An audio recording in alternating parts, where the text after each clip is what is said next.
बिस्मिल्लाहिर्रहमानिर्रहीम। अस्सलाम वालेकुम नाज़रीन, मैं हूँ सलीम खटक और आप देख रहे हैं सलीम खटक डिजिटल चैनल। सबसे पहले अहम अपडेट्स तालिबान अफ़गानिस्तान पाकिस्तान अफ़गान जंग के हवाले से।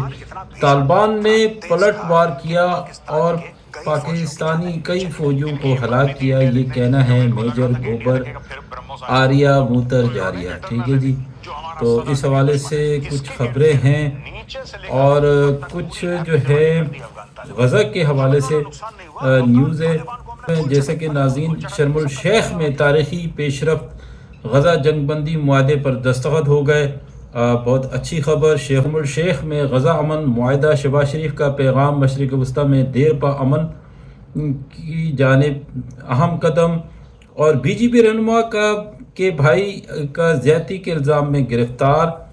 और आखिर में जनरल बख्शी ने एक कोई यूट्यूब पे वीडियो बनाई, उस हवाले से एक क्लिप है। तो नाज़रीन, इससे पहले अगर मैं डिटेल में जाऊं, अगर आपने हमारे चैनल को अभी तक सब्सक्राइब नहीं किया है तो कर लें और बेल के बटन को लाजमी दबाएं ताकि आपको नई वीडियो का नोटिफिकेशन मिल सके। तो तालिबान का पलटवार क्या था, ये मेजर गोबर आर्या बता रहे थे कि उन्होंने पाकिस्तान ने जो टारगेट किया है वो इनोसेंट था, इनोसेंट लोगों को टारगेट किया है। टीटीपी चाहती क्या है, निज़ाम मुस्तफ़ा का निफाज करना चाहती है। तो भाई आपके भारत में सिख क्या चाहते हैं, मेरा आपसे ये सवाल है। सिख क्या चाहते हैं, वो भारत से आज़ादी चाहते हैं, तो आप लोग क्यों आज़ादी उन्हें नहीं देते। उन्हें कत्ल करते हो भारत में ही नहीं बल्कि कनाडा, अमेरिका या दूसरी कंट्री ममालिक में सिख भाइयों को आप कत्ल करने की साजिशें करते हो। खालिस्तान बनने दो, क्योंकि भारत में जमहूरियत है, बहुत बड़ा जमहूरी मुल्क है भारत। तो जनाब मेजर गोबर मूतर आर्या साहब, आपको तालिबान का तर्जुमान बनने की ज़रूरत नहीं। उनकी हालत का बताओ कि तालिबान की क्या हालत है अब। जबकि हमारे F-17 थंडर ने तबाही मचाई तो तालिबान नहीं, ये दहशत गर्द हैं। TLP के सरबराह के घर, साथ रिजवी के घर, गबन का पैसा और रा का गठजोड़ सामने आया है। इसमें क्या सदाकत है, अभी आगे आने वाले कुछ घंटों में स्टोरी सामने आ जाएगी। हमें क्या पता, तुम्हें क्या पता मेजर गोबर मूतर आर्या। 58 फौजी पाकिस्तानी हलाक किए, तालिबान ने कहा। और तालिबान ने अपने कुत्ते जो मर गए 1000 की तादाद, उन कुत्तों का भी बताएं। इन सुअरों ने जो राह से पैसे पकड़े हुए हैं। और जहाँ तक निज़ाम मुस्तफ़ा की बात है तो शरीयत में ये है कि जो हुकूमत होती है वही निफाज कर सकती है। और 1973 का जो कानून है निज़ाम मुस्तफ़ा के मुताबिक ही बनाया गया है। इन कुत्तों को क्या पता 1973 का कानून, ये तो भारत से राह के ज़रिए पे रोल पर हैं, पैसा ले रहे हैं और मुसलमानों पर हमले करते हैं। हमारी फौज पर हमले करने से कौन सा निज़ाम मुस्तफ़ा नाफिज होगा, ये मेजर गोबर आर्या आप ही बता दें। ये राह का मंसूबा है जो वो तालिबान का लिबादा पहन कर हमले हमारी अफवाज पाकिस्तान पर कर रहे हैं। तो निज़ाम मुस्तफ़ा सल्लल्लाहु अलैहि वसल्लम पर हमें सबको यकीन है, आखिरत पर यकीन है। लिहाजा निज़ाम मुस्तफ़ा ये बॉर्डरों पर फौजियों को, मुसलमान फौजियों को, हमारे जो मुजाहिद है उनको मारने से नहीं आएगा जनाब। निज़ाम मुस्तफ़ा जो है अमन का दर्स देती है, पहले अमन तो लेकर आएँ। ये तालिबान नहीं, ये दहशतगर्द हैं, भारत के राह के दहशतगर्द हैं जिन्हें हमारी अफवाज पाकिस्तान जो है जहन्नुम वासिल कर रही है। तो इन्हें लग पता गया होगा कि ये जो ठिकाने अफगानिस्तान में जो कायम थे, जहाँ पर हमारे तैयारों ने जाके बमबारी की, उसे नीस्त नाबूद कर दिया। इंशाल्लाह इन्हें गाजर मूलियों की तरह काट के फेंक देंगे। नाज़रीन आगे चलते हैं। इसी तरह जनरल बख्शी ने कहा है कि 3 माह में आसिम मुनीर साहब ने अमेरिका का दौरा किया। इसकी मूछें तो आप देखें, इनकी मूछें देखें, जैसे कोई बिल्ली की मूछ होती है, और किसी चिड़िया का घोंसला होता है। ये इतनी बड़ी बड़ी मूछें रखी हुई हैं। जाहिल जर्नल तुझे क्या पता जंग क्या होती है? ये तो अपने जो है, ये जब कप्तान था या मेजर था तो ये जर्नलों के कुत्ते ने लाता था, ये कपड़े धोता था, इसकी ड्यूटी कपड़ों पे धोबी धोबी था ये। बस वो जर्नलों की खिदमत कर करके आगे जनरल बन गया। इसे क्या पता फौज क्या होती है या फौज के सरबराह क्या होते हैं, जंगें क्या होती हैं, इसे क्या पता। ये जो इसने मुंह पे जो है ना जो है चिड़िया का घोंसला बनाया हुआ है मूंछों की जगह, ठीक है, इसे क्या पता कि मुल्क कैसे चलते हैं। तो इसके लिए मुझे, इसके लिए यही मशवरा है जनरल बदख्शी के लिए, भाई आप धोबी गाड़ी चला सकते हैं, धोबी गार्ड चलाएं।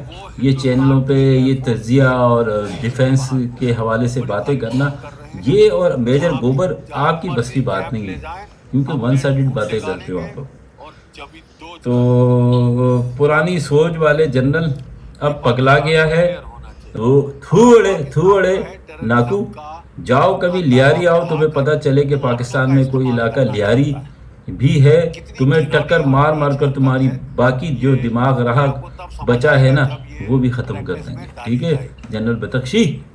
शर्म शेख में तारीखी पेशरफ्त, गजा जंगबंदी मुआहदे पर दस्तखत हो गए। इस मुआहदे की तकरीर में अमरीका, मिस्र और कतर के सरबराहान ने शिरकत की, जबकि इसराइल और हमास की सालसी के जरिए की गई।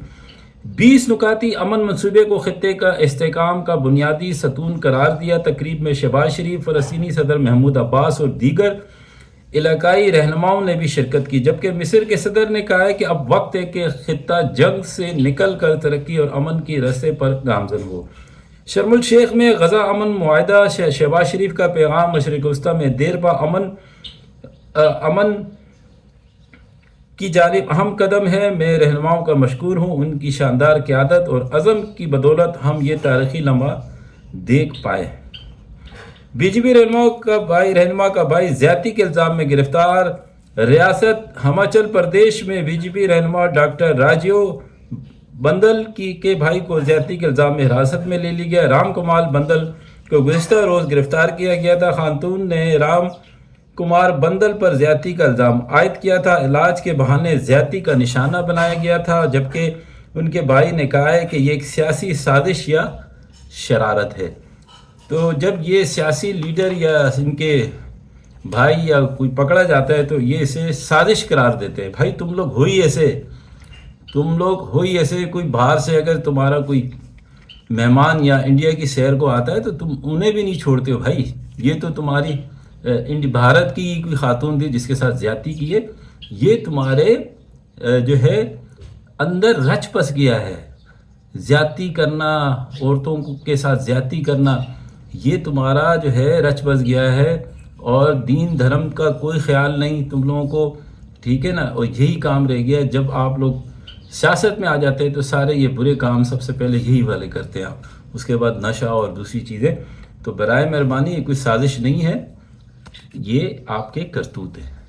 तो नाज़रीन ये थी अपडेट्स इंशाल्लाह अफगानिस्तान के हवाले से। जैसे मैंने बताया कि जिस तरह अपडेट्स आएंगी इंशाल्लाह ज़रूर शेयर करूँगा।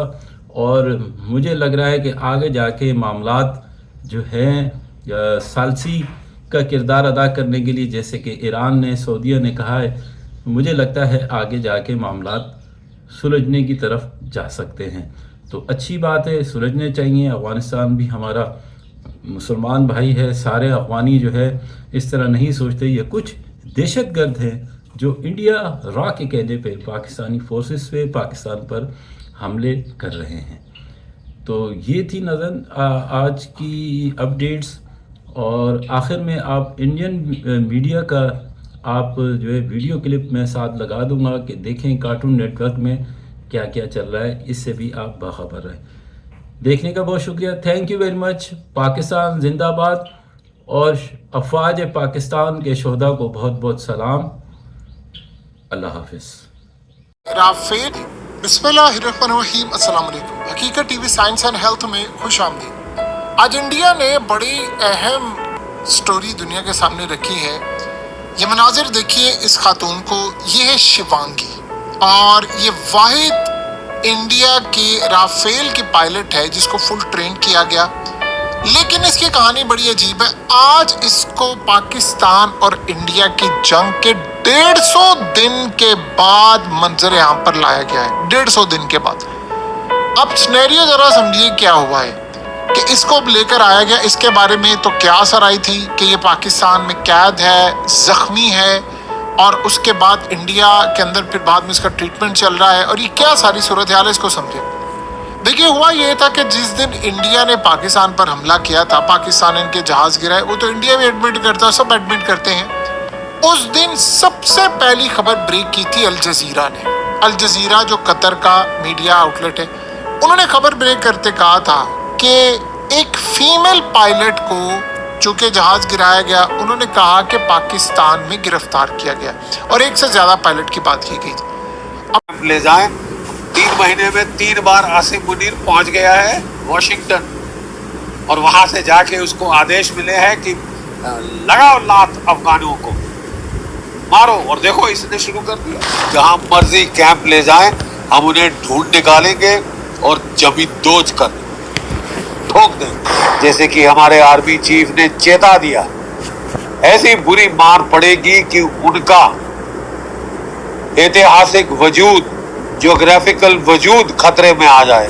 ये पाकिस्तान अमेरिका का पेट पूडल पालतू कुत्ता बन गया है। मैं फिर कहता हूं, अपनी औकात में रहे पाकिस्तान तो इसकी सेहत के लिए ठीक होगा। हमारे बाप का राज नहीं है, ठीक है? ये तुम्हारे पाकिस्तान के बाप का राज नहीं है।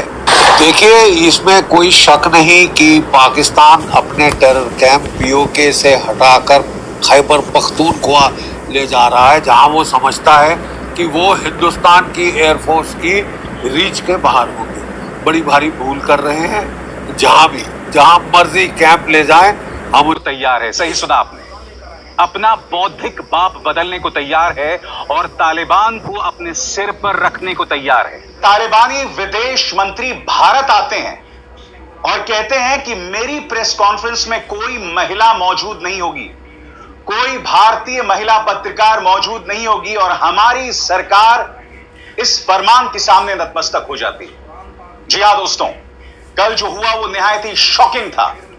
भारतीय जनता पार्टी के लिए गोदी मीडिया अपना बाप बदलने को तैयार है। सही सुना आपने, अपना बौद्धिक बाप बदलने को तैयार है और तालिबान को अपने सिर पर रखने को तैयार है। आज मैं आपको रिपब्लिक न्यूज का एक क्लिप दिखाना चाहता हूं। यहां पर आप देखिएगा उनका संपादक किस तरह से छटपटा रहा है ये कहने के लिए कि मैं तालिबान को जायज नहीं ठहरा रहा हूं, मगर पाकिस्तान के लिए हमें तालिबान का समर्थन करना पड़ेगा। ये व्यक्ति बार बार उस बात को कह रहा है, हालांकि जो ये कह रहा है उसमें कुछ गलत नहीं है, मगर ये बार बार क्यों कह रहा है कि मैं तालिबान का समर्थन नहीं करता हूं? क्योंकि जब आप पत्रकारिता भारतीय जनता पार्टी या ये कहा जाए प्रधानमंत्री नरेंद्र मोदी को जायज ठहराने, उनकी हर हरकत को जायज ठहराने के लिए पत्रकारिता करते हैं ना, तब आपकी यही हालत हो जाती है। आपको बार बार अपना बौद्धिक बाप बदलना पड़ता है, मगर आप जानते हैं पूरे गोदी मीडिया का सिर्फ एक पॉपो है, सिर्फ एक बाप है, और वो आपको बतलाने की कतई जरूरत नहीं है। जी हां, ये वो गोदी मीडिया है दोस्तों। कभी इनके पॉपो ट्रंप बन जाते हैं, फिर इन्हें फरमान आता है नहीं नहीं नहीं नहीं, अब ट्रंप नहीं है तुम्हारे पॉपो, अब तुम्हारे पॉपो हैं शी जिनपिंग। जी हां, वक्त के साथ इनके पॉपो बदलते रहते हैं, मगर सर्वविदित सर्वमान्य पॉपो सिर्फ एक है।